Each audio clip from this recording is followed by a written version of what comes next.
Hey, David. Thank you for taking time out for meeting with us. Of course. Oh, I'm absolutely fantastic. It's East Denver, so I couldn't be better. Yeah, By definition. I've seen you running around all the places, always with a group of people. For our audience here, I usually do this in a very different way. You're talking to a 5-year-old. Okay. How do you really explain what you do? How do I explain what I do? I take very complicated things and I distill it down into easier to understand metaphors, similes, comparisons, any way to communicate complex stuff in easy to understand ways. Interesting. Okay. David, so I've been following your work for a while. I am pretty sure everyone in the crypto industry at least is aware of Bankless, and we all find a lot of inspiration in it. I deal with a lot of DAOs, and we are like at the very central shift in terms of like decision making, a lot of paradigms, a lot of experiments being done around governance and whatnot. And I've been talking to like a bunch of people from your team, like the person who runs the Making Bank podcast, the person who's also working with Thrivecoin, and a lot of these people, and I've been trying to like get analysis into how Bankless has evolved over the years. My question to you is, we're a big fan of how you have scaled decentralization, right? Like long back, you started as a media outlet, and today it has grown to way more than that. How does somebody who's starting out today really replicate that? Yeah. So what we really did at Bankless with the DAO, and you talked about the Making Bank podcast, that's actually a product out of Bankless DAO. Yeah. And so many people come up to me and say, hey, I love what you guys are doing at Bankless DAO. And my response to that is like, I don't know what's going on in Bankless DAO. And so Bankless DAO is the Bankless DAO's thing. So how did Bankless DAO come about? Really, we just found a way to find who are our community members who are really committed to the Bankless movement and the Bankless vision, the people who have shown up for us and really align under that banner. And then we found a way to distribute a token to them, which really just acted as like a Schelling point, a reason to come together. And that created the Bankless DAO. And as a result of that, there's the Making Bank podcast. There is Bankless Consulting. There's the Rug. There's the Chippies. All these sub-DAO movements out of the Bankless DAO, which each are independently their own kind of sub-DAO. And there's really no head of the Bankless DAO. There's not really one central reason to be in the Bankless DAO other than to promote the Bankless movement. Then there's also organizations like Bankless Brazil and Bankless Africa who are like kind of in the Bankless DAO, but kind of not. But they still rock the Bankless brand. They still promote the Bankless brand. And so to answer your question, like, how do you scale this? It's finding a North Star that people really align with and want to be a part of, and letting people run with that brand. So like the people use the Bankless brand endlessly, and so far no one's used it in a bad way. They've only ever used it in a way that's very aligned with Bankless values. Yeah, and I've been like following if and when a scenario has arisen where like something is not the ideal outcome, Bankless community has really come together and pushed the limits on like at least nudging the project in the right direction. That has happened on a lot of counts. Do you have any idea what Bankless may look like, let's say 5 years from now, given that like today, in fact, I'm going to be very honest here. Today morning, I woke up and the first two things I read was 2 newsletters. I don't know how 2 newsletters landed in my email, but they were completely different in context.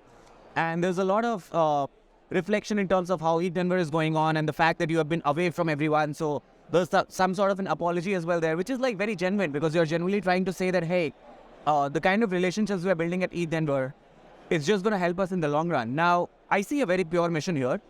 And there will always be mixed opinions, but let's say tomorrow you have like 100,000 people willing to be a part of Bank. Do you have any idea what the scenario may be, how things are going to scale at that point in time? Yeah, so if the question is like, all of a sudden there's 100,000 people who want to join Bankless, like what do I do with them? Like how do we organize them? Yeah. Well, that's kind of the cool thing. So there's Bankless HQ, the Bankless LLC, which is the company that Ryan and I have, but that's not really all of what Bankless is. Bankless is really a lot bigger than that. And so that's actually why we made the DAO in the first place, because so many people would come up to me and Ryan and be like, hey, how can I help? I really believe in what you guys are doing. Like, how can I join this? And so we had to create the DAO in order to create the surface area for them to actually join that movement. And so like there's things that we are building on the Bankless HQ side of things, Bankless LLC. And that's like, there are software tools. There's new like Web3 monetization models for content creators. There's stuff we're doing here at HQ level, but then other people want to do other things. And so really it's just a matter of make sure that you're aligned with the Bankless values and the Bankless mission, and then rock the Bankless logo and the Bankless banner and then do something under that. Okay, so Awesome. So if you reflect back on, let's say, the last few years that Bankless has evolved, is there anything you'd like to change? And what I'm essentially asking today is like, we are at ETH Denver, and out of all the things, take 2 steps to the north, you will see like a regenerative finance movement. Take 2 steps to the left, you will see a lot of government's experiments, right? Like there is a whole bunch of people trying to talk about like impact DAOs and all that. And from what I have learned, Bankless as a community, given that you always empower people to like be creative and like do their own thing, as long as you can like do it in a nice way, I'm sure Bankless will also probably end up having some initiative or the other here and there. And with time, that's only going to grow. My question to you is, as Bankless has evolved over the past few years, anything that you'd want to change? And secondly, what are the top problems that you are solving for? We spend a lot of time dealing with how the community is being remunerated, how fair are the decisions, how do you like really tackle voter apathy and all that. So I'm going to link it to how people can actually help you towards the end, but yeah. Yeah. Even though, like, certainly, like, when we have developed Bankless HQ, and again, like, we'll use the term Bankless to refer to all of Bankless, and then Bankless HQ to refer to, like, the centralized LLC media company. Throwing that thing, we definitely have, like, made mistakes along the way, but it's always been learning lessons, and I wouldn't really ever go back and undo them, just because each lesson has always taught us a way to move forward. And, like, that's, I think, kind of the cool part about Bankless is people who are listening to the podcast and reading the newsletter, they're like watching me and Ryan also go on the same journey that they are also going on. Yeah. And so I think perhaps just realizing some of these things a little bit earlier, that this is what we're doing. We are creating a movement, and like leading with values first is kind of the right way to do it. Making structures that would have enabled people to join that movement sooner, I think would have been better. Ryan and I are learning how to be operators of a company. Me especially, Ryan's a lot better at it than I am. Yeah. Learning where we need to internalize versus externalize parts of the Bankless movement a little bit earlier probably would have been good. But overall, like, just finding more ways to allow people to come on board and latch on and grow the mission. That we could have done that as early as possible. Yeah.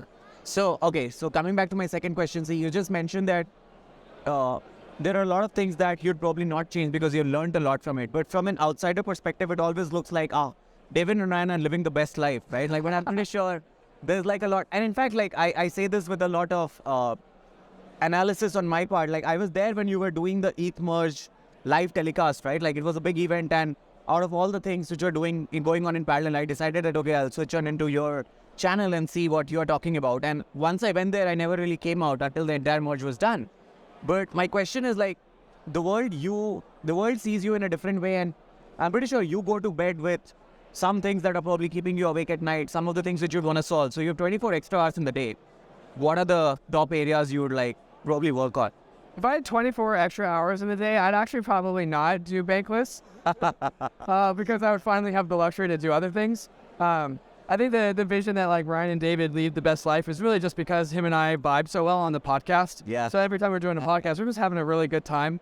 And that's why I come out to ETH Denver, because I'm also having a really good time here. I'm just having a good time at all of these conferences. I love ETH Denver. I don't know if you've been to like Zen Zone and so on. I was just talking about how nicely it's been organized. You bring a kid, you have somebody, you come for work, you have somebody like, in fact, the sleeping zone is like, it's phenomenal. Like, there's so much happening here, so many alpha.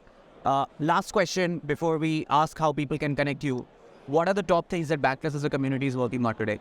As a community? Yeah, going ahead. Like, let's say for the next 2 years, what's your core focus? So there's always like the broader Bankless set of people who align under the Bankless banner. And then there's things that we are working on Bankless HQ. And they're all for the Bankless movement, but they're depending on, like, for the community, you have to ask the community. I can only tell you what I'm working on the centralized side of things. Yeah, no, I'm in general asking, like, if there are signals that have emerged where the community wants to focus its energy. And the way I would like really link it is so that somebody from our listeners, if they have any ways of like helping out, if they have any thoughts, any ideas, how do they like really reach out to the Bankless team? What is the right way to start? Do they just start joining Discord spaces and like get a bank token and become a member and start contributing? Like, what is the right way for somebody to get started? Yeah, I would say that's really what the DAO is for. So if you are trying to get your DAO sea legs or your sea legs for operating in Web3, the Bankless DAO is a great place to start. I think it's a great way to get, Bankless DAO is like a big traffic controller for people who are like, I'm really into this kind of thing, but I need to find a more precise part of this world to operate in. And Bankless DAO is really for them. Then there's also, if you want to engage more directly with me and Ryan, there's our Bankless Nation Discord for the people that subscribe to Bankless for the premium on the premium feed. And so that's where there's a different conversation in there. But that's really just about like the content and like articles and just the general chatter of what we're talking about on the Bankless Nation. For everything else, it just is a matter of grabbing some friends and doing some cool stuff in Web3, and hopefully you're doing it in a regenerative fashion that allows people to come on the journey with you. You had a get-together of Bankless Nation yesterday, right? 2 days ago, yeah. 2 days ago, sorry. How was it? Like, is it the only time when people get together? Do you keep doing it a lot? So this was the first meetup. Yeah, and we had like 100 people limit and 150 people came. Turned out to be just the perfect amount. And finally, it's because at the centralized Bankless, HQ Bankless, we finally have a team that's big enough to support initiatives beyond the newsletter and the podcast. So there's a bunch of stuff we're working on, and one of the things we're working on is in-person meetups at all of the major events. So we're committing to 4 meetups a year, ETH Denver, ETH CC, Permissionless, and DEF CON, whenever DEF CON happens. Yeah. And so if you are part of the Bankless Nation, then you get to meet up with us and then the HQ team. And if it's permissionless, then also Ryan, because he goes to those as well. And that's like one of the newer initiatives that we do. Yeah. Interesting. Wow. David, I think we'll wrap it up here, but I want to put a few things on record. I have had this discussion with my team, the communities that I'm a part of, and I don't think we've thanked Bankless enough for what it has done. And I really mean it because, see, starting a media outlet and like turning it into a movement and then turning it into a source of inspiration at this point in time where we are really like shaping up, I don't know if we have even like covered 0.05% of what crypto is really all about. Wouldn't really be possible, and it needs a lot of hard work. So thank you so much for doing everything you do. Folks, you already know how to reach out to David. Bankless is a phenomenal community, and I'm pretty sure you're aware of it. You know where to find me. I'm at Vikram, VIKS_RUM, and DaoLens is DAOLENS. We work with DAOs so that we can solve problems for you. David, it was an absolute pleasure having you. Any final words before we wrap it up? I definitely get enjoyment walking around ETH Denver, and people say, hey, I'm a big fan, I'm a big listener, and thank you for what you do, and I'll always accept those words. And I'm also just going to say them right back to all the people who take the time out of their day to listen to Bankless. It's a reciprocal relationship, so thank you. Thank you. Thank you, David. Thank you for your time. It's a pleasure.